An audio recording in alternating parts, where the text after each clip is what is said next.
Hi guys, कैसे आप सब लोग। आज अपन देखने वाले हैं शेयर्स म्यूचुअल फंड पे टैक्स कैसे लगता है और हम इसमें टैक्स प्लानिंग कैसे कर सकते हैं। तो बेसिकली शेयर्स म्यूचुअल फंड में there are two types of gain. One is short term capital gain and one is long term. तो पहले अपन डिसाइड करते हैं कि वो क्या क्राइटेरिया है एंड अकॉर्डिंगली अपन तो बेसिकली शॉर्ट टर्म में अगर आपके पास लिस्टेड शेयर्स है तो उसके लिए पीरियड है 12 मंथ्स। तो लेट्स से अपने टाटा मोटर्स के शेयर्स लिए विद इन 12 मंथ्स बेच दिए तो शॉर्ट टर्म होगा, अदरवाइज लॉन्ग टर्म होगा। ये हो गया शेयर्स के लिए, है ना। अदरवाइज जो नॉर्मल एसेट्स है जैसे बिल्डिंग है वगैरह है उसके लिए 36 month. Building in sense jewellery है, बिल्डिंग के लिए 24 मंथ्स है। बट अभी हम बात करेंगे only from shares point of view. देखा जाए तो शॉर्ट टर्म में 3 पीरियड है, 12 मंथ्स भी है, 24 भी है और 36 भी है। But from shares point of view मैं पहले आपको बता रहा हूँ कि शेयर्स अगर लिस्टेड है तो 12 मंथ्स है for short term, more than 12 months है तो लॉन्ग टर्म है। अगर लिस्टेड नहीं है, अनलिस्टेड है तो it's 24 months short term, more than 24 months long term. ठीक है, अभी 36 किसके लिए वो भी मैं आपको बताता हूं। देन लॉन्ग टर्म कब आएगा?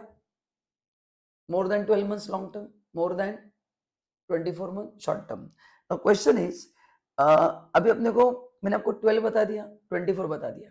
अभी जो म्यूचुअल फंड है वो अगर इक्विटी ओरिएंटेड म्यूचुअल फंड है, मतलब जहां पे आपका पैसा, लेट्स से आपने 1 लाख रुपए इन्वेस्ट किया है, उसमें 65% पैसा अगर शेयर मार्केट में इन्वेस्ट हो रहा है, कहाँ पे हो रहा है? शेयर मार्केट में, तो उसको बोलते हैं इक्विटी ओरिएंटेड म्यूचुअल फंड।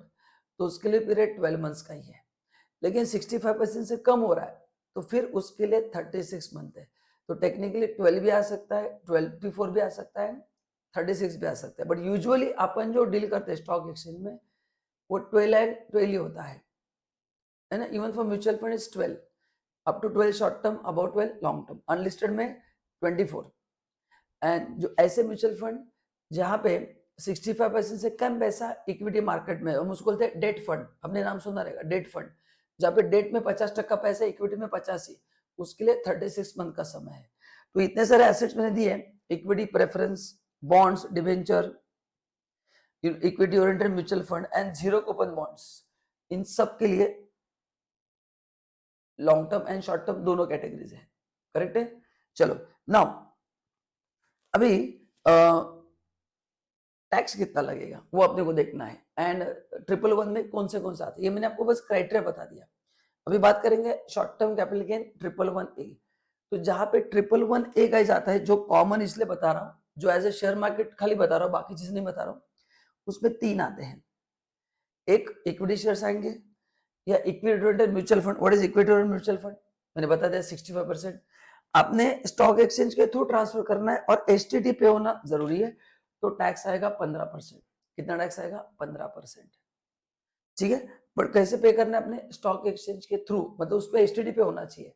तो लेट्स से एग्जांपल, मेरे डीमैट में टाटा मोटर्स के शेयर मैंने बेच दिए ऑनलाइन, तो 15% टैक्स आएगा। लेकिन मैंने डायरेक्टली आपको भेज दिया from my demat account to your demat account, STT is not paid, जिसको बोलते हैं डायरेक्ट ट्रांसफर। तो उस केस में फिर टैक्स ये नहीं लगेगा, नॉर्मल लगेगा। नॉर्मल मतलब एज पर आपको 2.5 लाख का जो स्लैब है ना, जो आप आपका सैलरी इनकम पे जो आप टैक्स देते हैं, बिजनेस इनकम पे वो लगेगा।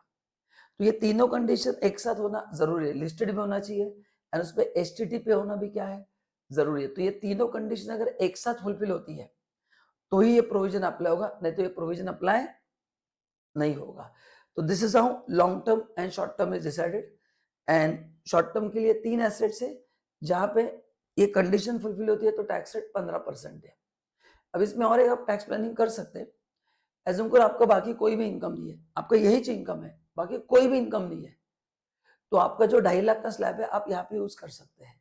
लेट से आपका short term capital gain 111A का 3 लाख रुपए है, आपने टाटा मोटर्स के शेयर्स में 3 लाख रुपए कमाया, बाकी आपको कोई भी इनकम नहीं है, तो उसमें से 2.5 लाख एग्जेम्प्ट होता है, बचे हुए 50,000 पे 15% टैक्स आएगा। और उसमें भी इनकम टैक्स का आपको रिबेट मिलेगा 12,500 का, क्योंकि अगर आपका इनकम 5 लाख तक है तो आपको 12,500 तक रिबेट मिलता है।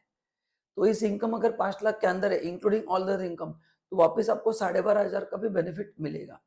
तो इस तरह से आपका टैक्स कैलकुलेट किया जाता है। फाइनली जो अमाउंट बचेगा उसमें 4% एजुकेशन सेस आता है। So this is how working is done. तो गाइस, वीडियो अच्छा लगा तो लाइक जरूर करना एंड हमारे चैनल को भी फॉलो करना है। Thank you so much, bye bye.